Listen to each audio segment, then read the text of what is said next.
House is also battling the media over that report on President Biden's mental state. A spokesman for the president, if you can believe it, sent a letter to the head of the White House Correspondents Association saying, quote, many outlets have reported striking inaccuracies that misrepresent the report's conclusion about the president, and reporters in the White House briefing room have asked questions that include false content or are based on false premises. Joe Concha is a Fox News contributor, and he joins me now.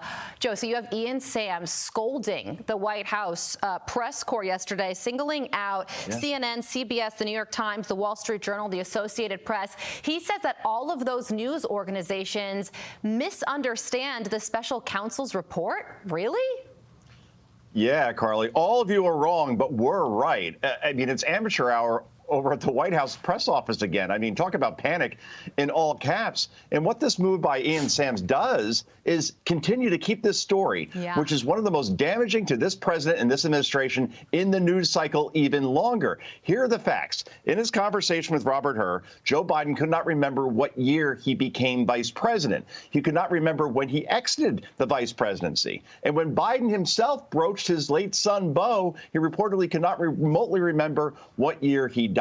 So Ian Sams could attempt to work the refs all he wants. The bottom line is that nearly 9 in 10 Americans, according to a new ABC News poll, do not think this president has the mental capacity to be president for another term. That is also devastating. And once an impression like being too old and too mentally far gone is made with voters, that's the type of toothpaste you can't put back in the tube, Carly. Yeah, I think that's a great point, Joe. You have to wonder what Ian Sams' goal was here. It was clearly to counter this report and try and get the Biden administration's narrative in the bloodstream. But what really happened is he just extended this story even longer, because now we're talking about it again.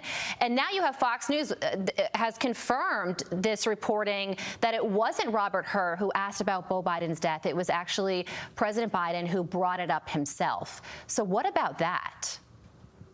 And what about that? It seems to be a crutch for him whenever he has to grab onto something when he's trying to make a point. It's almost like a sympathy card that he plays over and over. And it's horrible that his son died, of course, and that happened in 2015. But again, this president, when you watch him, he always says, watch me. We are watching you, sir. And I watched his schedule this week. And for 3 straight days, Carly, he had nothing on his public schedule. And he's getting the daily intelligence briefing on 2 occasions in the afternoon. Why? That should be the first thing that you receive when you wake up early in the morning like we do. But this is a president clearly that by 2028, the 86-year-old version of Joe Biden, what are we going to get at that point if he wins the presidency again in re-election? I don't want to think about that. And I think many Americans are rejecting that notion as well. Well, here's something from the president yesterday, Joe. He revealed what he's giving up for Lent. Watch this quick clip here. All right. What are you giving up for Lent? President Biden's here. He said you guys, meaning he's given up the media for Lent and talking to journalists. It has been 123 days, though, since the president sat down for a major network interview. So it doesn't even look like he needs to give it up for Lent, Joe. Carly, the whole point of Lent is giving up something you do or eat or drink on a regular basis. How can Joe Biden give up the press when he almost never speaks to them? I mean, remember on Tuesday, he said he'd take questions from the White House press corps on Wednesday or Thursday. Don't believe that ever happened. And to your point, hasn't done a television interview since October. So that's where we're at this point. It's just a joke at this point. Joe, we're saving the best news for last, because I would love to wish you a happy birthday.